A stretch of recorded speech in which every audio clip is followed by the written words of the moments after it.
아멘. 이런 일이 일어나면 안 되겠죠. 여러분 우리가 경기를 보더라도 뭐 축구나 야구, 여러분 좋아하시는 농구 감독이 있습니다. 그 감독이 지려고 경기하는 감독은 없을 겁니다. 이제 선수들을 내보내면 여러 가지 전략을 짜고 선수들을 훈련시켜서 이기려고 하는 거죠. 이기는 것이 감독의 뜻입니다. 우리 인생에도 감독이 있으세요. 그분이 우리 인생의 주인 되신 하나님이십니다. 하나님은 지는 걸 원하지 않으세요. 하나님의 뜻은 실패가 아니고 승리예요. 하나님의 뜻은 저주가 아니고 축복입니다. 이게 하나님의 뜻이에요. 우리가 그 뜻을 알아야 승리할 수 있는데, 우리가 데살로니가 그 후서의 말씀을 기억하죠. 항상 기뻐하라, 범사에 감사하라, 쉬지 말고 기도하라. 이것이 너희를 향한 하나님의 뜻이니라 라고 되어 있어요. 우리를 향한 하나님의 뜻은 하나님의 백성이 그 축복으로 인해서 항상 기뻐하는 거예요. 하나님의 백성이 항상 하나님께 감사하는 거예요. 어려움이 오면 기도를 통해 승리하는 것이 하나님의 뜻입니다. 그러니 고난과 이런 역경과 어려움, 물론 과정이지만 필요하지만 하나님의 뜻은 아니에요. 그래서 저는 새벽에 일어나서 늘 하는 버릇이 있습니다. 새벽 기도를 나오려고 준비할 때 항상 거울을 보고 하나님의 뜻을 선포해요. 나는 축복의 사람이다. 이거 7번 선포합니다. 내 영혼에게. 오늘도 나는 축복의 사람이다. 오늘도 나는 축복의 사람이다. 이 말씀을 내 영혼에게 선포하면서 하루를 시작합니다. 그 7번 끝나고 나면 하나님은 합력하여 선을 이루신다. 이것도 7번 선포합니다. 그러면 내 안에서 힘이 불끈 솟아오릅니다. 부정적인 생각들, 염려, 근심들이 그냥 한순간에 사라지고 오늘도 살아갈 힘을 얻어요. 내 영혼에게 내가 말씀을 선포하는 거예요. 여러분도 그렇게 해보세요. 우리를 향한 하나님의 뜻은 분명히 승리이고 축복인데, 오늘 읽은 이 에스겔서를 보면 하나님의 뜻과는 전혀 다른 삶이 전개되고 있어요. 이스라엘 백성들이 축복이 아니라 기근에 허덕이고 칼에 찔려 죽고 전염병에 이제 고통을 받는 이 장면이 기록되어 있습니다. 자, 이 장면이 왜 기록되어 있는가? 자, 우리는 시대를 알아야 합니다. 에스겔이 활동했던 시대는 이스라엘 백성들이 극심한 우상 숭배와 죄로 인해서 심판을 받았던 시대에 에스겔이 부름을 받았어요. 30살쯤에 이제 부름을 받게 되는데, 에스겔에게 이 시대를 향해 하나님의 말씀을 전하라고 하신 거예요. 그래서 우리는 1장부터 다시, 오늘 금요일이니까 좀 정리를 해드릴게요. 1장에서 환상을 보고, 2장에서 사명을 받고, 그리고 3장에서는 이제 이 인간이 어떤 존재인지를 알려주시고, 그리고 어제 이 4장에서는 하나님 말씀을 주시는데 행위로 예언하라 그랬죠. 행위 예언. 그래서 그 행위 예언을 보게 되면 첫 번째가 이제 진흙으로 토성을 만들고 예루살렘 성이 둘러싸이게 하라고 하셨어요. 두 번째로 보면 어제 나눈 말씀을 기억해 보면 왼쪽으로 눕고 오른쪽으로 누워라. 이스라엘이 포로가 될 것이다. 그 얘기를 하셨어요. 이게 이제 이 죄로 인해 받게 되는 고통입니다. 이 이스라엘 백성들의 죄 때문에 그 성읍이 무너졌어요. 우리도 그렇다는 거예요. 우리가 성전이기 때문에. 자, 그리고 종이 되었다는 거죠. 우리가 죄를 짓게 되면 죄 사함은 받아요. 십자가 안에서. 그러나 죄의 종이 되는 거예요. 그리고 인분으로 떡을 해먹어라. 기근이 올 것이라는 거죠. 그래서 이제 이 네 번째 행위 예언이 5장입니다. 이해되시죠?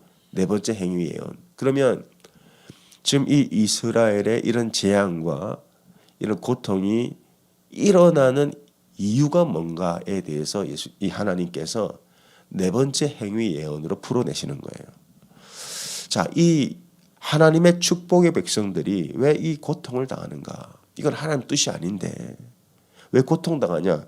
이것에 대해서 네 번째 행위 예언으로 설명을 하시는데 네 번째 행위 예언이 뭐냐 보니까 머리털을 밀어내는 거예요. 자, 머리털을 밀어내고 3등분을 합니다. 자, 5장 1절에서 2절 한번 같이 볼게요. 너 인자야, 너는 날카로운 칼을 가져다가 삭도로 삼아 네 머리털과 수염을 깎아서 저울로 달아 나누어 두라. 그 성읍을 애워싸는 날이 차거든 너는 터럭 3분의 1은 성읍 안에서 불사르고 3분의 1은 성읍 사방에 칼로 치고 또 3분의 1은 바람에 흩으라. 내가 그 뒤에 따라 칼을 빼리라. 자, 머리카락을 잘라내서 3등분을 한 다음에 하나는 불에 태우고 하나는 칼로 치고 하나는 바람에 흩으라는 거예요. 이게 네 번째 행위 예언입니다. 자, 그러면 이 머리카락은 뭘 상징하는 걸까요? 행위 예언은 다 상징이거든요. 묵시문화관에서. 그럼 머리카락은 뭘 상징합니까? 여러분 잘 아시는 삼손을 생각해 보세요. 삼손은 머리에 삭도를 대지 않으므로 나시린의 규례를 지켰어요. 나시린은 뭡니까? 거룩한 사람이죠. 하나님께 바쳐진 사람. 그래서 이 머리카락이라는 것은 거룩을 상징하는 거예요. 거룩.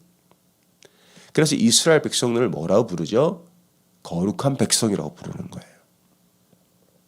선민이라고도 부르고 우리를 뭐라고 불러요? 거룩한 백성이라고 부르잖아요. 성도, 거룩한 길을 가는 사람. 우리의 사명은 뭐 우리가 땅끝까지 가서 복음 전하는 것도 귀한 사명이지만 1차적인 우리의 사명은 거룩하게 살아가는 겁니다. 이게 우리의 정체성이에요. 우리가 거룩해질 때 우리 주변이 거룩해집니다. 그래서 5절에 보게 되면 하나님이 왜 너희를 택하였는지를 이렇게 말씀하세요. 주 여호와께서 이와 같이 이르시되 이것이 곧 예루살렘이라. 내가 그를 이방인 가운데에 두어 나라들이 둘러 있게 하였다. 자, 이 예루살렘을 보게 되면 이제 지중해를 따라서 열강들이 이렇게 둘러 있습니다. 뭐 애굽도 있고 아수르, 바벨론 계속 침략을 당하죠. 근데 그게 하나님의 뜻이 아니고 이스라엘 백성을 거룩하게 택한 다음에 이스라엘 백성을 통해 주변을 거룩하게 하는 게 하나님의 뜻이었어요. 결국엔 이스라엘을 통해서 열방을 축복하는 게 하나님 뜻이었어요. 그걸 이룬 사람이 다윗이죠. 다윗이 그걸 이루었어요. 이처럼 나를 택하신 목적, 나를 거룩하게 부르신 목적은 나를 통해서 내 주변을 거룩하게 하라는 거예요. 나를 통해서 내 자녀를 거룩하게 하고 나를 통해 내 배우자와 내 직장과 내 주변을 거룩하게 하라. 그러려면 내가 거룩해야 되거든요. 근데 이스라엘이 거룩을 잃어버렸어요. 나를 통해 이방인이 내 주변이 거룩해져야 되는데 오히려 반대 현상이 일어납니다. 이스라엘이 주변 이방인들에게 잡아먹힌 거예요. 6절 보겠습니다. 그가 내 규례를 거슬러서 이방인보다 악을 더 행하며 내 율례도 그러함이 그를 둘러 있는 나라들보다 더하니 이는 그들이 내 규례를 버리고 내 율례를 행하지 아니하였음이니라. 이스라엘을 통해 열방을 거룩하게 하셔야 되는데 오히려 이스라엘이 그 이방 국가들의 문화를 받아들입니다. 이방 국가들의 신들을 받아들입니다. 그들의 죄를 끌어안게 됩니다. 그래서 거룩을 상실해버려요. 거룩을 상실하게 될 때, 자, 우리가 성도라면 이 땅을 거룩하게 하고 우리가 거룩하게 살아야 되는데 우리가 세상에게 잡아먹힐 때가 있단 말이에요. 세상도 돈을 좋아하고 우리도 돈을 좋아하고, 세상도 쾌락을 좋아하고 우리도 쾌락을 좋아하고, 우리가 가진 거룩으로 세상을 변화시켜야 되는데 오히려 세상의 영향을 우리가 받는 거예요. 그렇게 되면 우리 삶이 어떻게 될까? 자, 여러분, 우리가 거룩을 잃어버리면 그것은 우리의 삶에 그대로 나타나게 돼요. 자, 우리의 지금 삶은 우리가 얼마나 거룩하냐 하지 않느냐에 따라서 축복이냐 아니면 저주냐 이렇게 나타나게 됩니다. 자, 그것이 신약 성경에 어떻게 보이게 되냐면은 여러분 디모데 전서 한번 찾아보시기 바랍니다. 4장 디모데 전서. 바울은 디모데에게 편지를 쓰면서 디모데가 이제 목회자잖아요. 계속 가르치는 게 거룩하라는 거예요. 교회도 거룩해야 된다. 근데 그 거룩이 우리의 삶에 우리가 거룩하게 살면 우리의 삶에 축복이 있다는 걸 말하고 있어요. 디모데전서 4장 8절 보겠습니다. 이건 구약이나 신약이나 원리는 같아요. 디모데전서 4장 8절 육체의 연단은 약간의 유익이 있으나, 우리가 운동을 하면 몸이 건강해지듯이 보세요. 경건은 이 거룩하게 살아가는 거예요. 경건은 범사에 유익하니 금생이 뭡니까? 이 땅의 삶이에요. 이 땅에 여러분이 사업을 하든지 공부를 하든지 직장을 하든지 이 땅의 삶, 지금 내가 사는 삶이에요. 하나님 나라는 임했다고 했어요. 금생과 그리고 내생의 약속이 있다. 신앙이라는 것은 우리의 내생만 약속이 있는 게 아닙니다. 내생은 예수 믿고 천국 가는 거 아니에요? 그리고 예수님 재림할 때 우리도 부활할 거 아닙니까? 그게 내생이고, 신앙은 내생에게만 약속이 있는 게 아니고 금생에게도 약속이 있어요. 이 약속이 뭐예요? 아브라함의 약속이에요. 하나님이 주시고자 하는 축복된 삶입니다. 이것이 거룩을 통해 나타나요. 그래서 여러분들이 거룩하게 살아야 할 이유가 바로 여기 있는 거예요. 우리는 어차피 내생의 약속이 있습니다. 이 약속은 변함없습니다. 이 내생의 약속은 예수 그리스도로 말미암아 완성된 약속이에요. 믿기만 하면 우리는 다 천국 가요. 그러나 이 땅에서의 삶을 어떻게 살 거냐는 거예요. 천국 갈 때까지 괴롭게 살 거냐 아니면 하나님 뜻대로 날마다 기뻐하며 살 거냐. 걱정, 근심, 염려에 붙들려 살 거냐 아니면 하나님 뜻대로 범사에 감사하며 살 거냐는 여러분의 거룩한 삶에 달려있다는 거예요. 자, 다시 에스겔서로 돌아오면 하나님이 에스겔에게 머리털을 잘라라. 머리카락을 3등분 내라. 이 말씀하신 것은 이스라엘이 거룩을 잃어버렸다는 거예요. 그들이 받는 모든 고통과 환난과 가난과 질병은 다 그들이 거룩을 잃어버렸기 때문이다. 자, 우리가 거룩을 잃어버릴 때 어떤 일이 나타날까? 첫 번째입니다. 성도가 거룩을 잃어버리면 가난해집니다. 물질적으로 가난해집니다. 자, 에스겔서 5장 이어가겠습니다. 8절부터 10절까지 보면, 자, 이스라엘이 거룩을 잃어버려서 머리털을 3등분 내고 그 머리털 하나는 한 등분은 불살라 버리죠. 자, 그래서 이스라엘이 어떤 삶을 살게 되냐? 8절부터 10절 봅니다. 그러므로 나 주 여호와가 말하노라. 나 곧 내가 너를 치며 이방인의 목전에서 너에게 벌을 내리되 네 모든 가증한 일로 말미암아 내가 전무후무하게 내게 내릴지라. 그리한즉 네 가운데에서 아버지가 아들을 잡아먹고 아들이 아버지를 잡아먹으리라. 내가 벌을 내게 내리고 너희 중에 남은 자를 다 사방에 흩으리라. 어떻게 인간의 삶에 이런 일이 벌어져요? 가난하면 우리가 인간의 역사를 보게 되면요, 정말 대기근이 들면 이런 일들이 있었다는 역사적 기록들이 있지요. 진짜 가난해지면 사람이 정신이 이상해집니다. 인육을 먹어요. 그게 이제 우리 가까운 나라 북한에서도 그런 일이 있었잖아요. 인육을 먹는 일이 실제 일어났대요. 그 인육을 먹을 수밖에 없는 극심한 가난이 이스라엘 땅에 임했어요. 이건 하나님의 뜻이 아닙니다. 하나님은 아브라함에게 젖과 꿀을 약속하셨어요. 근데 그들이 왜 이렇게 가난해졌냐?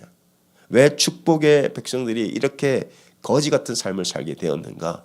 그들이 거룩을 상실했기 때문이에요. 노력하지 않아서가 아니에요. 우리는 노력하면 성공할 수 있죠. 물론 세상 사람들은. 근데 이스라엘 백성들이 더 잘 살아보기 위해서 우상을 섬겼어요.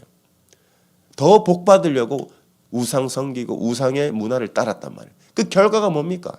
아버지가 자식을 잡아먹을 수밖에 없는 가난한 상황에 처했다. 여러분, 가난은 절대 축복이 아닙니다. 가난을 미워하시면 안 돼요. 가난은 하나님의 뜻이 아니에요. 자, 예수님의 말씀을 볼게요. 우리가 구약만 보면 좀 여러분들이 너무 구약 얘기만 하나 그런 생각하기 때문에 자, 신약에 들어가서 예수님의 물질관을 살펴보겠습니다. 예수님이 마태복음 산상수훈에서 뭐라고 말씀하셨습니까? 무엇을 먹을까, 무엇을 입을까, 무엇을 마실까 염려하여 이르기를 하지 말라고 하셨어요. 그리고 예수님 뭐라고 약속하셨습니까? 너희는 먼저 하나님의 나라와 그의 의를 구하라 그랬죠. 그리하면 약속이 뭐예요? 이 모든 것을 먹을 것, 마실 것, 입을 것, 이 모든 것을 너희에게 도하신다고 하셨어요. 이게 약속이에요. 가난은 예수님의 뜻도 아닙니다. 예수님이 광야에서 사람들에게 말씀을 전할 때 해가 뉘어지고 사람들은 먹을 게 없었어요. 그때 예수님이 각자 알아서 사 먹으라 그랬습니까? 아니에요. 그 말씀대로 하나님의 말씀을 구한 자들, 그러나 먹을 게 없잖아요. 광야에서 밤늦게까지 해가 질 때까지 말씀 앞에 모여 있는 자, 하나님 나라를 구하는 자들에게 떡 5개, 물고기 2마리로 5,000명을 먹이셨어요. 12광조를 남기셨어요. 왜 남기셨습니까? 나는 너희에게 풍성히 주길 원한다. 모자람이 없도록 남기신 거란 말이에요. 모자람이 없도록. 제자들이 떡 가져오는 것을 잊어버렸어요. 그러면서 예수님이 책망하십니다. 야, 내가 5,000명 먹인 걸 왜 기억을 못하냐? 나는 또 너희를 먹일 것이다. 그래서 4,000명을 또 먹이셨잖아요. 근데 이 인간들은 떡만 바라는 거예요. 떡만. 우리는 예수 그리스도를 바라보고 그분의 말씀대로 살아가면 모든 필요를 채워주십니다. 그게 축복이에요. 축복. 진짜 축복된 사람 뭡니까? 돈이 많고 적음을 말하는 게 아니죠. 여기서. 진짜 축복은 염려하지 않는 거예요. 먹을 것 때문에 염려하지 않는 거. 쓸 것 때문에 고통받지 않는 거. 그러면 행복한 사람이죠. 먹을 것이 있고 잘 것이 있고 나눌 게 있으면. 그죠? 그 정도는 해주신다고요. 하나님이. 여러분 뭘 하든지. 그래서 거룩을 잃어버리면 우리는 가난해져요. 고린도후서 8장에 보게 되면요. 고린도후서에 보게 되면 8장 한번 보시겠습니까? 고린도후서 8장에 보게 되면 여러분 소제목이 있을 겁니다. 소제목이 헌금에 관한 거예요. 풍성한 연보라고 제 책에 기록되어 있어요. 헌금. 하나님께 드리는 헌금. 고린도후서 8장 한번 보세요. 근데 바울은 이 고린도 교회들에게 하나님께 풍성하게 드려라라고 말합니다. 그러면서 8장 9절이 이 물질에 대해 바울이 말하고 있는 거예요. 물질. 문맥 안에서 보게 되면 8장 9절을 보게 됩니다. 우리 주 예수 그리스도의 은혜를 너희가 알거니와 부요하신 이로써 너희를 위하여 가난하게 되심은 예수님이 가난하게 되셨대요. 이 말은 우리가 갈라디아서 3장 14절에서 봤죠. 예수님이 우리를 위해서 저주를 받은 바 되사라고 되셨어요. 그래서 가난의 저주가 끊어진 겁니다. 예수 믿는 사람은. 그의 가난함으로 말미암아 너희를 부요하게 하려 하심이라. 그러니까 문맥상 뭘 말하고 있냐. 예수님이 너희를 부요하게 할 거니까 하나님께 드리는 것에 인색하지 말라는 뜻이에요. 왜? 예수님이 율법의 저주를 받은 바 되사 가난하게 되심은 율법의 저주를 풀어내시고 우리를 부유하게 하기 위하십니다. 그러니까 먹고 사는 것 때문에 걱정할 필요가 없다는 거예요. 하나님의 백성은. 우리가 진짜 생각해야 될 건 뭐냐? 더 가지고 더 많은 걸 누리고 우상 앞에 절하는 것이 아니고 하나님의 백성답게 하루하루 살아가면 되는 거예요. 하나님의 백성답게 거룩하게 살아가면 하나님이 채우십니다. 하나님이 공급하시고요. 우리를 부유하게 하세요. 근데 이스라엘 백성들은 거룩함을 잃어버렸어요. 그 몰렉 앞에 그 몰렉이라는 그 인신 제사를 하게 되고 바알과 아세라 섬기고 그러다가 가난해진 거예요. 거룩을 잃어버리면 하나님의 백성이 거룩한 길에서 떠나면 가난해집니다. 그래서 에스겔의 머리를 자른 다음에 선포하는 거예요. 아버지가 자식을 잡아먹으리라. 자식이 아버지를 잡아먹으리라. 거룩을 잃어버릴 때 나타나는 두 번째 현상은 병에 걸린다는 거예요. 11절에서 12절 보겠습니다. 에스겔서 5장 11절에 12절. 그러므로 나 주 여호와가 말하노라. 내가 나의 삶을 두고 맹세하노니 네가 모든 미운 물건과 모든 가증한 일로 내 송소를 더럽혔은즉. 이게 뭘 말하는 거예요? 우상 숭배죠. 나도 너를 아끼지 아니하며 긍휼을 베풀지 아니하고 미약하게 하리니 약하게 하겠다는 거예요. 우리의 몸을 약하게 하겠다. 우상 숭배 때문에 병이 걸린다는 뜻입니다. 12절 너희 가운데에서 3분의 1은 전염병으로 죽을 것이고 기근으로 멸망할 것이다. 왜 이스라엘 백성들이 강한 민족이 약하게 되었습니까? 하나님이 우리의 몸을 성전으로 삼으셨어요. 그래서 우리에게 은혜를 주십니다. 몸에도.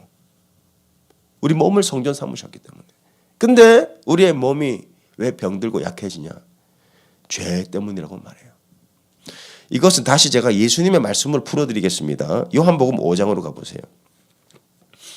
요한복음 5장에 가면 베데스다 사건이 나와요. 성전 옆에 베데스다 연못에 38년 동안 병든 사람이 나와요.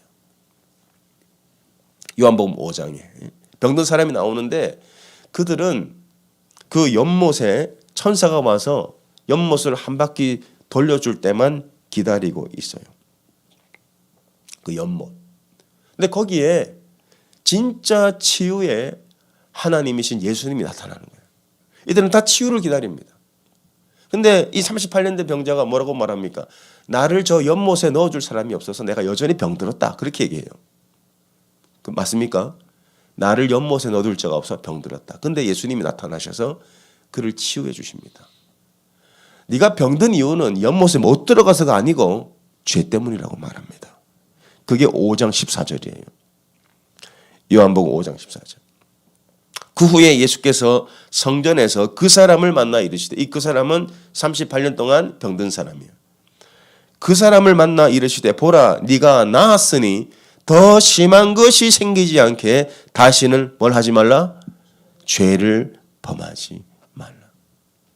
죄 때문에 38년 동안 누워 있었던 거예요. 자, 죄는 우리를 병들게 만듭니다. 영적으로 뿐만 아니라 육적으로 병들게 만들어요. 왜냐? 영과 혼과 육은 하나이기 때문에 그래요. 이 헬라 철학, 헬레니즘은 영과 육을 둘로 나눠버렸어요. 영적인 세계가 따로 있고 육적인 세계가 따로 있다. 영은 선한 거고 육은 악한 거다. 거기서 오늘날 기독교가 우리 육신을 악하게 보는 영향을, 여러분 우리 육신은 성전입니다. 악한 게 아니에요. 죄로 인해 타락했을 뿐이지. 이 육신을 하나님이 부활시켜 주신다 그랬어요. 영과 육은 하나예요. 하나. 네 영혼이 잘 돼야 범사에 잘 되는 거예요. 근데 이걸 나눠놓은 거예요. 영적인 건 선하고 영적인 지식을 쌓고 신령한 것을 쫓아가고, 물론 그게 귀하지만 그것은 우리의 육에도 영향을 준다는 거예요. 마찬가지예요. 죄를 범하면 하나님과 관계가 끊어질 뿐 아니라 육신도 병들게 돼요. 그래서 우리가 이 경험하는 질병은 분명히 직간접적으로 죄의 영향을 받게 돼 있어요. 개인의 죄뿐만 아니라 공동체의 죄입니다. 자, 다시 에스겔서에 가게 되면 너희가 약해질 뿐 아니라 12절 보게 되면 전염병으로 죽는다고 되어 있어요.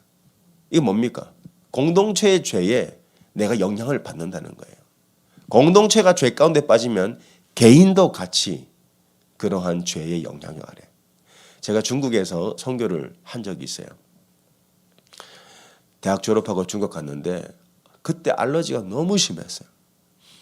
왜냐하면 중국은 이 공장이 많잖아요. 제가 있던 지역이 공장이 많던 지역이었어요. 연태라고요. 아침에 일어나면 콧물 재채기가 계속 나는 거예요. 내가 아무리 뭐 조심해도 영향을 받는 거예요. 그 땅에 살았기 때문에. 자, 우리가 병에 걸리는 이유는 개인적인 죄에 대한 것도 있지만은 사회적인 죄, 세상의 죄, 공동체의 죄 때문에 내가 영향을 받기도 합니다. 그래서 어쨌든 우리가 약해지고 병드는 것은 하나님의 뜻은 아닙니다. 직간접적인 죄의 영향 때문이라는 것을 말씀하고 있는 거예요. 자, 거룩을 잃어버리면 우리의 몸도 병들게 돼 있고, 세 번째, 거룩을 잃어버리면 말씀에 보면 너희가 전쟁 중에 칼에 망하리라고 말합니다. 12절 보겠습니다. 너희 가운데서 3분의 1은 전염병으로 죽으며 기근으로 멸망할 것이요 3분의 1은 너희 사방에서 칼에 엎드러질 것이며 3분의 1은 내가 사방에 흩어버리고 또 그 뒤를 따라가며 칼을 빼리라. 칼에 엎드러진다. 자, 우리는 전쟁은 없지만 뭐 지금 전쟁은 하지 않잖아요. 근데 이 관계 가운데서 칼에 찔리고 그런 삶을 살게 돼요. 특히 부부관계. 왜 부부관계가 이렇게 어려울까? 성격이 안 맞아서. 물론 성격 안 맞아요. 저도 엄청나게 싸웠습니다. 초반에. 근데 관계가 깊어지고 서로 더 사랑하게 된 것은 제가 노력해서가 아니에요. 저와 아내가 더 거룩해지니까 사랑하게 되는 거예요. 예수 안에서. 자, 부부관계가 어려운 이유는 죄 때문입니다. 사람과의 관계가 어려운 이유도 죄 때문이에요. 직장 생활이 어려운 것도 사실상 죄 때문이고, 사업하면서 사람하고 부딪히고 사기당하고 속이고 속는 것 전부 다 죄 때문이에요. 이 죄가 우리 관계를 파괴시킵니다. 그래서 거룩을 잃어버리면 인간관계가 어려워져요. 사람과의 관계 속에서 계속 상처를 받게 돼요. 이것이 거룩한 백성이 거룩을 잃어버렸을 때 일어나는 일들입니다. 가난해지고요. 병들고요. 상처받아요. 이게 거룩을 잃어버린 백성의 모습이에요. 자, 그러면 어떻게 회복할까?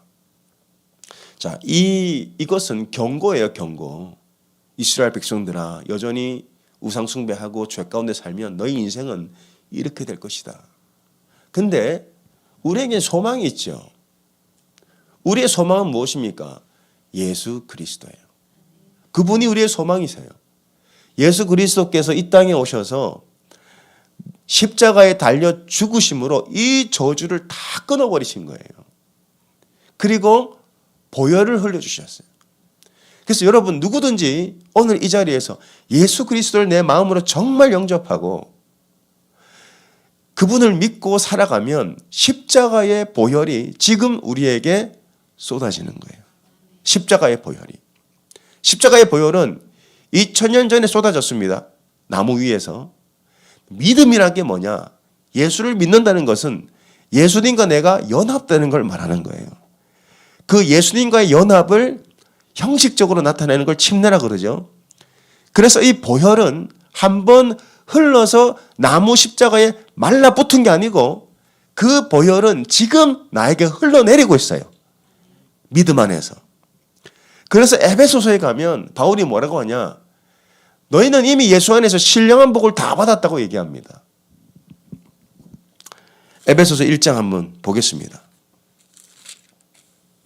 에베소서 1장 3절에서 4절 볼게요. 예수 믿는 게 왜 중요한지 알려드리겠습니다. 에베소서 1장 3절 4절 찬송하리로다 하나님 곧 우리 주 예수 그리스도의 아버지께서 그리스도 안에서 하늘에 속한 모든 신령한 복을 우리에게 주셨다. 하늘에 속한 모든 신령한 복이 뭡니까? 영적인 복이죠. 예수 그리스도께서 이루신 복이에요. 아까 우리가 디모데전서 4장에서 말한 것처럼 내생의 복이죠. 내생의 복. 영적인 복이에요. 그건 다 받았어요, 우리가.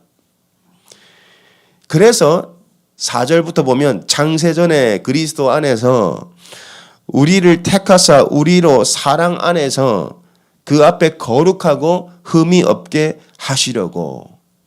예수 안에서 여러분은 이미 거룩해졌습니다. 그걸 믿으셔야 돼요. 영적으로. 영적으로 여러분은 거룩해졌어요. 이미 예수와 연합이 되어버렸기 때문에. 이게 믿음이에요. 믿음. 믿음으로 예수와 하나가 되어서 영적으로는 우린 거룩해졌어요. 자, 그러면 영적으로 거룩해졌으면 육은 뭐 마음대로 살아도 됩니까? 그게 구원파예요. 영적으로 거룩해졌으니까 육은 악한 거니 육은 그냥 회개할 필요도 없고 그냥 마음껏 살아도 된다고 가르치는 것이 육을 악하게 보는 게 이 구원파입니다. 육은 악한 게 아니에요. 성전이에요. 우리 육도 거룩해야 되는 거예요. 육이 거룩해야 성전이 불타지 않는 겁니다. 육이 거룩해야 이 성전에 하나님의 영광이 임하고 우리 육체에 하나님의 약속이 임하는 거예요. 이 금생에. 말씀드리는 게 뭐냐? 죽어서 천국 가는 건 당연한 거고 우리가 믿음 안에서 이 땅에서도 천국같이 살 수 있다는 거예요. 그게 성경이 말하는 거예요. 이 땅에서도 병들지 말고 가난하지 말고 사람들과 부딪히고 상처받고 그렇게 살지 않아도 된다는 거예요. 우리가 성전이니까. 내가 성전이니까. 성전이 거룩해야 돼요. 내가 거룩하면 이 성전에 하나님의 약속이 성취되는 거예요. 이건 진리입니다. 진리. 그러니까 성경을 대충 하는 사람들이 허접하게 하는 말을 들으니까 내가 헷갈린다고 지금 많은 사람들이. 그러니까 고난을 미워하고 가난한 것도 축복이라고 말하는 엉뚱한 말들을 하고 있는 거예요. 가난하고 병든 건 축복 아닙니다. 하나님의 뜻이 아니에요. 가난하고 병들 수도 있어요. 뭘 위해서? 하나님이 우리에게 뭔가를 가르쳐주기 위해서. 그게 딱 과정이에요. 목적이 아니라고요. 하나님의 뜻은 항상 기뻐하라. 범사에 감사하라. 쉬지 말고 기도해서 하늘의 뜻이 우리 이 땅 가운데 임하게 하라. 여러분, 내가 성전임을 믿으셔야 돼요. 내가 성전이라면은 구약에서 일어난 이 성전의 역사가 나의 지금 이 땅에 살아가는 내 삶 속에도 그대로 재현된다는 사실을 잊으면 안 됩니다. 여러분은 영과 혼과 육이 거룩해지셔야 돼요. 영혼 육이 거룩해질 때 그 이스라엘의 적과 꿀이 흐르는 축복의 역사는 반드시 우리에게 성취될 줄 믿습니다. 기도하겠습니다. 하나님, 우리는 거룩한 백성입니다. 오 주님, 우리의 영혼이 잘된 것 같이 우리의 육신도 하나님 가난한 자 없게 하시고 병든 자 없게 하시고 하나님의 뜻이 우리의 삶 가운데 이루어지게 하여 주옵소서. 적과 꿀이 우리의 삶 속에 흐를 것입니다. 우리가 거룩한 길로 걸어가면 회개하여 말씀대로 살아가면 그 말씀의 약속이 우리의 인생 가운데 이루어지게 될 줄로 믿습니다. 주님, 이 에스겔 특세 기간 동안에 내 안에 남아있는 모든 우상들이 다 불타게 하여 주옵소서. 내 안에 남아있는 은밀한 죄들이 다 회개하게 도와주시고 거룩한 길, 거룩한 삶, 사도 바울의 말씀처럼 경건은 모든 것에 유익이 있다. 금생과 내생에 약속이 있다고 하셨습니다. 주님, 우리를 거룩한 길로 인도하셔서 하나님의 축복이 우리의 삶 가운데 임하게 하여 주옵소서. 우리 한번 주여 부르짖고 간절히 기도하겠습니다. 주여, 주여, 주여 아버지 하나님, 우리에게 하나님이 거룩한 삶을 우리에게 허락하여 주시옵소서. 모든 우상들이 다 불타 없어지게 하여 주시고 하나님의 약속이 우리 삶 가운데 이루어지게 하여 주시옵소서. 하나님, 에스겔은 머리카락을 끊어서 하나님 불에 태우고 칼에 잘라버리고 바람에 날려버립니다. 거룩한 백성들이 타락하였다. 거룩한 백성들이 거룩을 잃어버려서 아버지가 아들을 잡아먹고 전염병으로 그들이 고통하며 하나님 전쟁의 칼에 찔려 신음하고 있다. 그 하나님의 뜻이 아니라고 하셨습니다.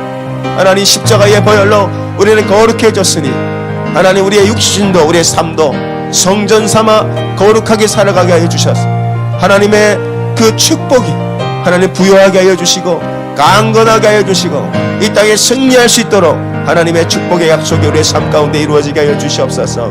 주실 줄 믿습니다. 할렐루야. 우리는 성전입니다. 성전이 회복되게 하여 주시옵소서. 성전이 하나님의 영광이 가득 차여 줄 수 있도록 주님 우리를 강건하게 하셔서 구하고 기도하는 모든 것들이 응답되어지는 축복의 삶에서 살아갈 수 있도록 도와주시옵소서.